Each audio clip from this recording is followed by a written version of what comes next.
nada August busum de etosu eduonunum afimpienu eduonu siemu emre asusan nsem for wajibre waso no so kroji sedu kwamusuo mebe sum se mass anapanu sia Kasie bone yenhwe nsim ebedi akotine ewo Kasie boni mu wodu eni chiemu ewo man Ghana ha Ghana mampeni abedi echie Professor Jenana opoku ajima wokopiemu ewo mekobo homecoming festival course ewo atebubu no di sembi etu dwamede mu chiemu ebebrel ewo Kasie boni mu sanso na wonse foforo mu so a or government accountability series and da course no wodu eni chiemu ewo man Ghana ha osoafo ohwe efisem so ekopiemu odwede na si edin sembi etu dwa efa ewo June 29 flag awodo a eyi ni ti ewo man Ghana ni titi ni krampipo ni mantem sanso na wonse foforo mu so a wodu eni chiemu ewo Doma West so a member of parliament won so akasa wo chese ewon sama enenam social media no so anan sama wodo a epipimpenifo ekase ade a ndc aban ede hihye foforo bi eba montin so enu embo akoko ekuafo no opani aba montin so wo chese ewo sansem nan enye no credit Ghana for ebo homode no mbo sansem na entungu na napawei asida kese enkoma city based properties Ghana limited also pass as amanso bia eni ho de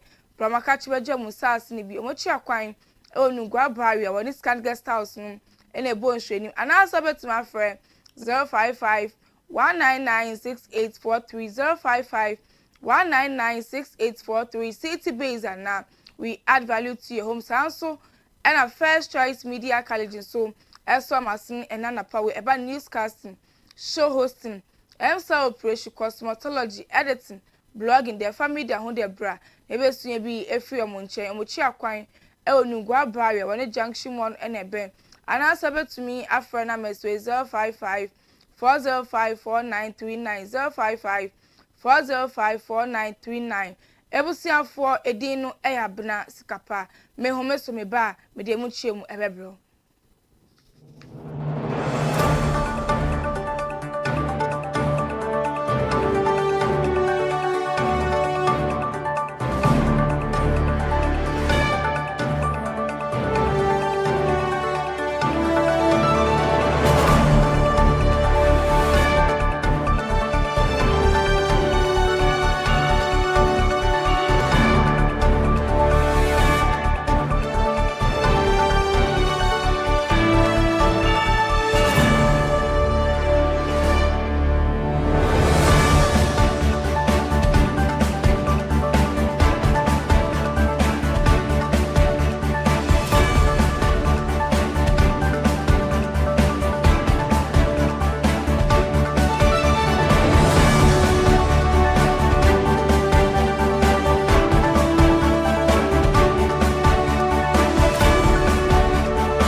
Aba mass anapanu sia Kasie boy so afrejibre netie Kasebo ni mu chiemu se de nnan nim se every say ndc aban ni penefo waba abremu de mpuntu djuma de wo bo omodin ye pa na nam sunti emadu ani chiemu ewo man Ghana hanoma ye mampani abede chie Professor Jenana opoku ajuma no so ede ne sra hwe akopiemu ewo bono mantemu ne hanum abra mekobo no homecoming and festival ekoso ewa atebubu no mami ejina apaso edin semi tuja watch say ewa big push agenda mpenifo apam to anso beboa ama mpempini akwantim pawodo a atete apransa ewa man Ghana beboa esiese ni opini say ada mpenifo to ajo bebo omodin amadu ani chiemu ewa bono east mantemu so a omkwantim pawodo na kwan wodo a access ni mpenifo ebo omodin so behwe esiese no so beboa ama wakua yonsem su ejina ye pa odu ewo bono east ni impotem na road. It's not simply an inconvenience. Government has therefore placed road infrastructure at the center of the Big Push program. Here in Bono East, work is progressing on roads, including the first phase. And you all know that, don't you? So moving to the second phase, even more will be done. This is particularly important because agriculture remains central to the local economy. Our farmers produce maize, yam, and other crops for this municipality and for other markets beyond it. The task is not simply to produce more. We must reduce post-harvest losses, improve storage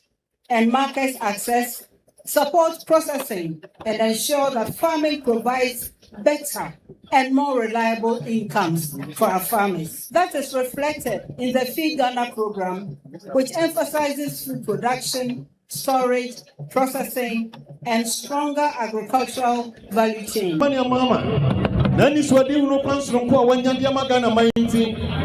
dialysis machine, the new abatachima, as a yanka pine and kokumasi, a yanka pine so and kotamale. Tikasia also die His Excellency, near what me bini. Also, so free war. Suppose Shaburu is the ha. Adia training college, as a friend, College of Education. Not why a bakope. O Mampani, the College of Education, you know, Abakaya home, as a table yakahua. Abena College of Education is being sung. Ayaburu is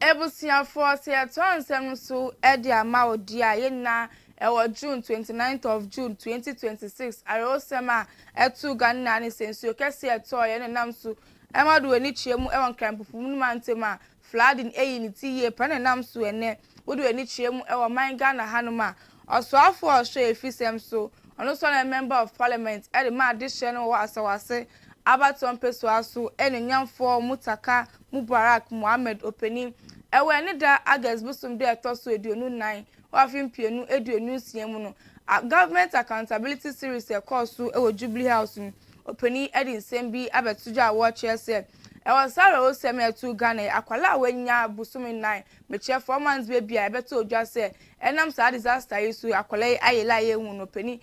chese ebesi ene enya de hu akwala na amanfo nso a wofo aso ana wofo a oyeni eto na nam ewon siaro sisi ade baku 39 June, where 77 districts were affected in 7 regions nationwide with a flood. A total of 91,989 persons from 18,398 households were victims of the disaster. 1 person remained missing for a 4-month baby at Ghana East, and 39 deaths. And you can see the table that we provided. The regions, Volta region, the number of districts that were affected was 7. The total number of affected persons was 9,466. The total number of deaths were 4. Greater Accra, the number of districts that were affected were 27. The number of persons that were affected were 56,022. And the number of deaths that we had was 17. Central region, 16 districts were affected, 21,882 persons were affected, and the number of deaths in Central region was 18. Western region, Western North, we had 6 districts that were affected, 937 were affected, no death. No death was recorded in the case of Western North. Western region proper, 2 districts were affected, and the number of persons that were affected was 2,031. In Eastern region, only 1 district was affected, and the number of persons that were affected were 100. Ebusia for na make how say mass anapano sia kasebo anyway ni guso a wo hwe guso agina government accountability series e course so ewa aban kese mu a oso afo hwe efisem so enyamfo Mubarak Mutaka so edin sembi abetuja watch say ewa ye oso west wogon balance ana basabasa ebi eyi ni ti ewa fimpienu eduonu nkrom abato na ekoso ewo honum Openi chese ewo suspect a wosu se wodi tintima pa no nam so nti ema sa basabasa yeyi ni ti ni din edi Ernest Akomia na edi adodo na edi friend no eye double ena Openi chese nyada mpenifo ori efi ana nyada mpenifo eyi weni ama omo chese sisi ade yada police for di hwehwemu hwehwe so wo bo so behwe ama won sa ka brant okopie mu court a wo behwe na mrani na edi yie pa to identify person who shot and killed the deceased Samira Zakaria and injured 3 others. Ayawasu West Wigon, that's Laobawanshi. At a key suspect identified by police investigation, Ernest Akomia alias Double, is still at large, and intensive operational steps are underway to apprehend and prosecute him. Tachiman South, that's Tachiman. The former written autopsy report in respect of the deceased Mohammed Tajuddin Al-Hassan and Abdullah Ayarik have been obtained from the medical officer who conducted the autopsy. A duplicate docket is being prepared to be forwarded to the Attorney General Office for study and advice. The trial of the 3 accused persons is ongoing before the High Court 1, Accra. The next court date is October 12, 2026. Awutu Senya Constituency, that's Kaswa. Awutu Senya East Constituency, that's Kaswa. Member of Parliament Honorable Phyllis Na Koyo Akono and her sister Gifty Akono have submitted their written statement to the Special Investigation Task Force. Investigative effort to locate Mustafa Mohammed, the driver in charge of the Black Hawk Mahindra pickup, on which the deceased victim, Idris Larry Yusuf, was shot, are still ongoing. Ebusian for Yegusua Ejina Government Accountability Series so ewa Kasie mu also afọ Shefisem so edin sembisa tuju a watch say mechie no nyamfo mutaka mubrak so din sembi tuju a watch say ofin pienu eduonu nan abatu so ewo tolon abatu peso aso enenam tuntie mabasabasa ebi eyi ne ti masese kase de abranti ani din di Shaibu Haruna ntisi ade no enam sa basabasa enti abranti enka ati asefo hu bio enenam tunti enenam foi chese wo de hwehwemu amu odin ye pa ahia so no ebeden di se abranti ani din di Alhaji Abdul Latif Kosfi ana osusu se sa basabasa na sa awero seme esi no ona odi sa mransem no Yankpala in the Tolon constituency escalated into an armed confrontation in which armed men fired indiscriminately, including into an NDC pavilion area, resulting in the death of one Shaibu Haruna and injuries to others. Suspects in the matter. The prime suspect in the matter are Alhaji Abdul Latif Kopshi and one Sankara. Efforts to apprehend the suspects who, since the incident, have relocated from the community are yet to be successful. It has been established, however, that despite this absence from the community,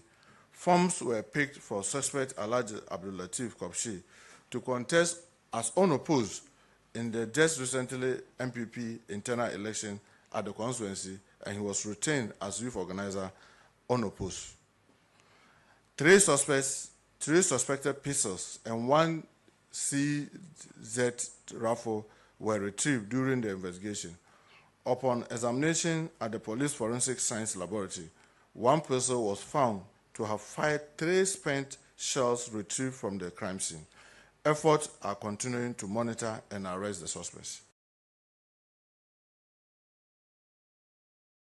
Ebusiafo na America say mass and apanu sia kase ebo ene no guso a wo hwe ye to ansem so ade amade a ye guso a ewo government accountability series jumedia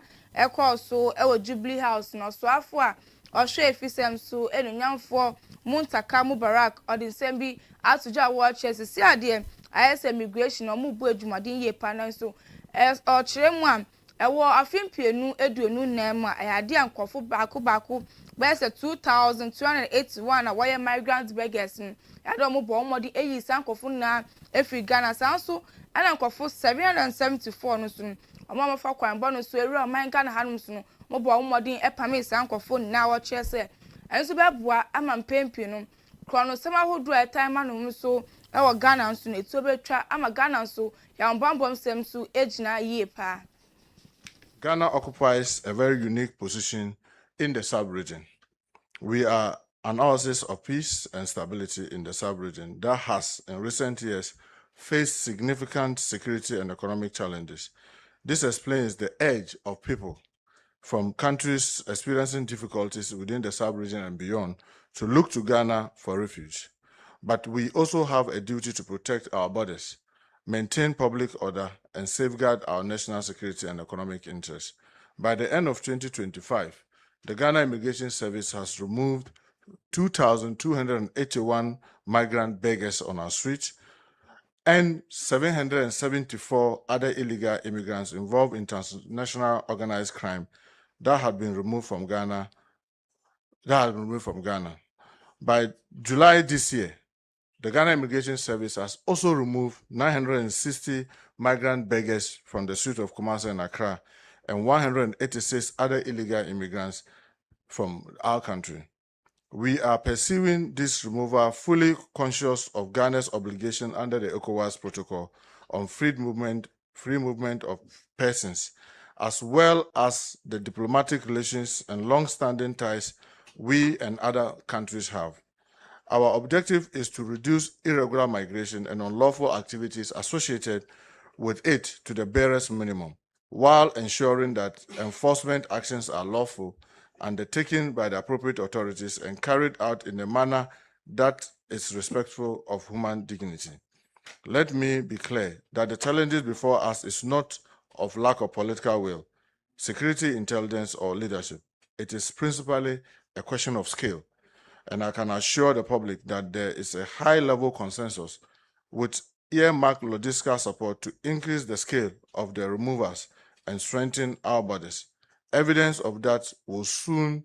be apparent. We will continue to protect Ghana's tradition of hospitality, but we will do so alongside a firm commitment to the rule of law and national security and public order. So, by way of update, this is what we have on the illegal immigrants.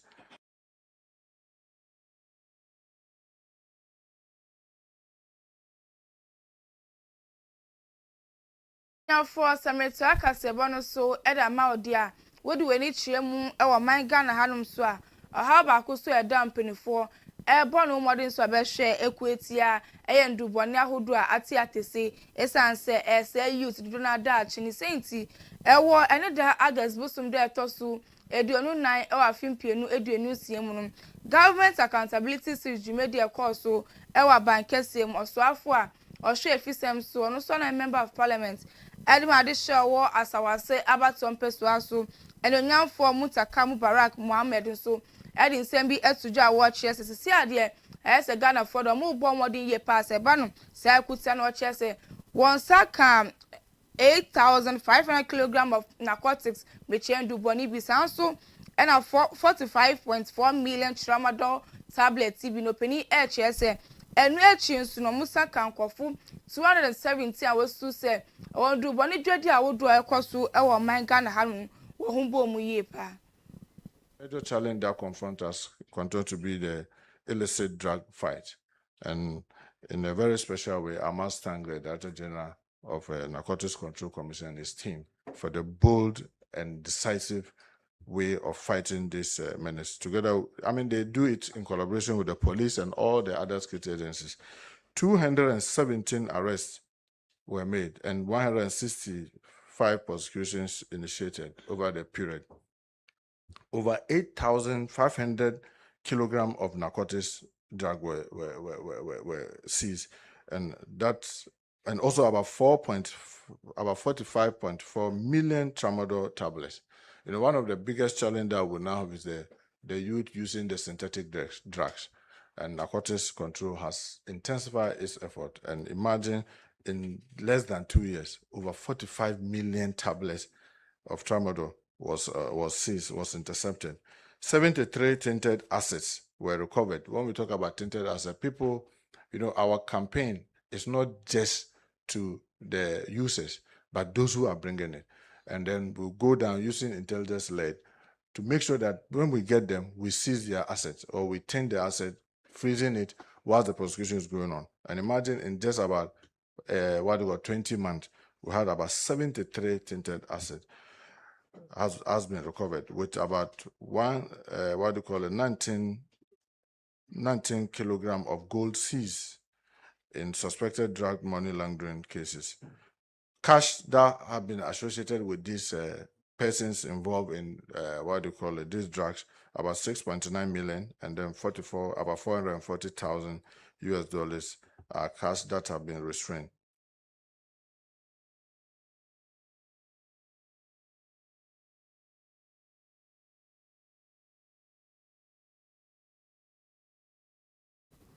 ebusuafo na metu ansem no so e da ma odi a June 29 June 2026 e wa fiwe ya mum arehosem a etu Ghana phone na nsuo kese a etu ne nam so nti e ma de hye bebre na e fa so etu na nanum e won sedo sanso e na japade bebre na ese ye ne nam so nti ene osoafo ohwe efisem so nunamfo mu barak enyonamfo mu ntaka mu barak Muhammad nso e de ni so nso abamontin so a wo kye se Abena National Disaster Management Organization penifo etwa ni ten nadbum penifo asese abra disaster yisi ana flood yi ni ti no obo omodin donate ana eboa nkofo 713,268 victims nkwan omutumi eboa nkofo sanso na otua ni sem so no okye ni so nso Emma United Arab Emirates watch sem penifo ana okuwa wenso ebo no modin $1 million in kwanso eboa de hye no ma won japade SSA. I want to thank NADMO,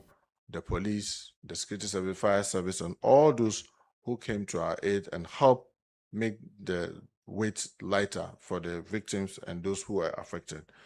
Now, the NADMO over the period attended to 912 emergencies and responded to over 713,268 disaster victims across the country. 30,230 field assessments were done together with public education. And we can see I must say, Minister for Government Communication, a number of organizations came to help us. And we have the fine details of everything everybody has, donated and how it was used. But it is important that to take this opportunity to thank the following companies for their support. Pricey Bakery, Edric Limited, El Sanus Company Limited, El Seyus, yes, Company Limited, Melcon Distributing Center, Ghana Medical Association. One will have thought that Ghana Medical Association would say they are only doctors, but they still came with their widow's mite, and we truly, truly appreciate their support. Star Ghana Oil,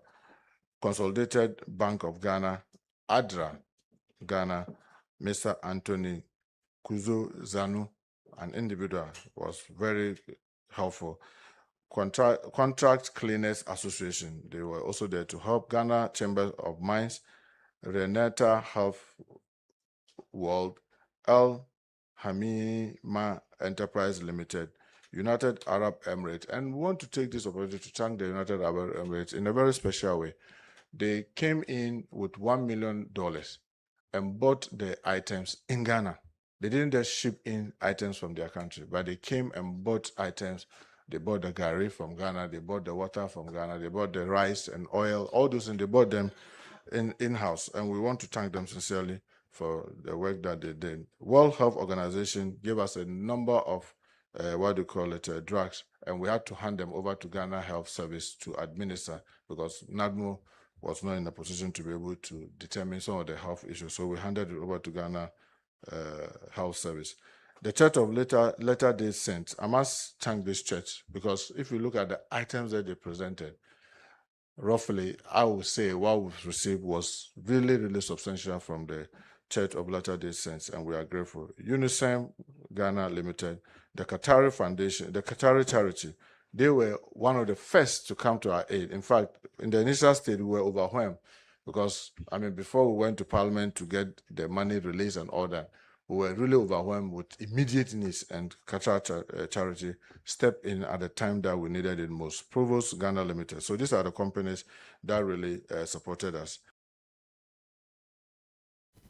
Ebusiafo yedi kasebo na ekowie ewo Doma West do ni chiemu ewo Doma West a member of parliament owo honom eyinyamfo visit upon Asamoah no so ano chairman edema parliament works and housing committee osanso member edema Ghana Cocoa Board openi abamontin so edin sembi abetujo a wo chese ewon sama hodo MPP mpenefo na Ghana fo bi me eka se ya Ghana man His Excellency John Dramani Mahama or the Shishefu for be banuso emboa koko ekuafo na emboa ama koko ekuayon so engineer ye or man Ghana penny aba mountain so award chair say e was answer my MPP penny for kan sansem enye no credit Ghana for one bon modin na won tungu na the sansem we na to Ghana watch chair say obesre Ghana for nas one share the wonya GDA e Ghana man His Excellency John Dramani Mahama esanse e won hyehyefo for the go apun so a enso beboa ama koko ekuayo ejina ye popani esanso edin semi to ja watch say ade odo ani chiemu e wo man Ghana ha ekuafo wo brepa koko ekuafo ni sentina aban pese wo de hyehye bi go apun so enso beboa ama won aihan na sansem a MPP mpenifo kan enye no credit won bo modin won bo sansem na entungu aban pese wo de sika wura me no mo ka say aban promises say obema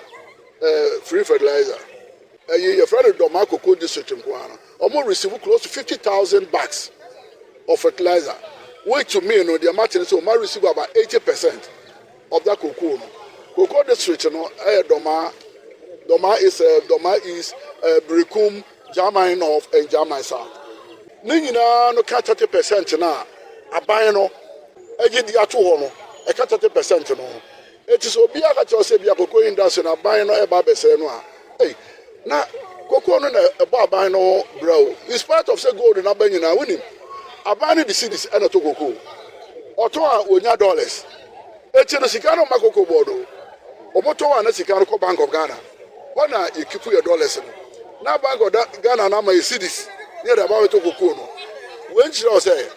Bank of Ghana any aban no what to cocoa aduma no what to no forma ehye ye sha manfo bi nkura me akoma kwa just as foforo bi kura manya be 15 acres bia o say ya ja wokan go form na ya dua cocoa no bi cocoa de gold beto cocoa sa na any product bia cashew ni dia kan na beto cocoa but cocoa remain number 1 product e be boa Ghana for now no say afisi asabe launch cocoa scholarship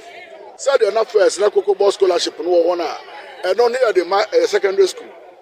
but this time around they got tertiary no so no you were stress free our level 100 no it they call level 200 econo e hono na ye this scholarship but any course bi aso na agric related courses and now onye cocoa farmers so this time around no ye the mbrana shemu say we cocoa ball staff wonka Doma West MP na I'm chairman of that committee now. Yeah, this time around, they are president to board. I'm a board, Ajiatum. And I can say President Ebelanchi, sa scholarship. Into Nyaba, there was a Ukra, Cocoa card, Cocoa card, from a beer our card. It is a card, any Begina Soa, Ubetina qualify near Timor Cocoa scholarship.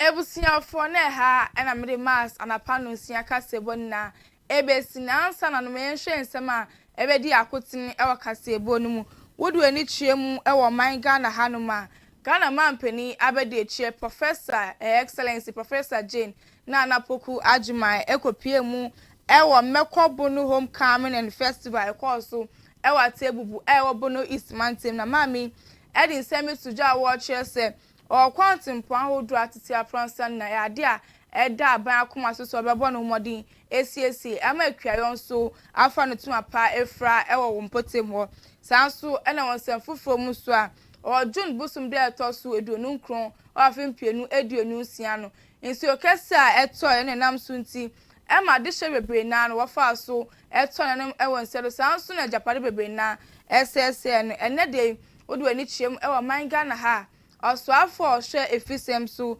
enonyamfo Muntaka Muhammad Mubarak nso edin sembi abetuja watch say ewa akwala wonya busumi nan akwala ifa so eyira ebesi ne enyade a wehu akwala no sanso na wonsem foforo mu so a onyanfo mu taka Muhammad nsu edi nsem bi etuja watch se ewa fimpienu eduonu nan abato ekoso ewa tolo abato mpeso aso ena nam so nti ema basabasa ye bi eyi niti ema branta ne dindi Haruna se ka se die onka tiasefo hu biomo pani ena betuja watch se ni saka brantia odi saa nyamrasem no sanso ena wonsem foforo mu so a wodi wani chiemu ewa Doma West nso a member of parliament wonom so edi nsem bi abeto montin so a watch se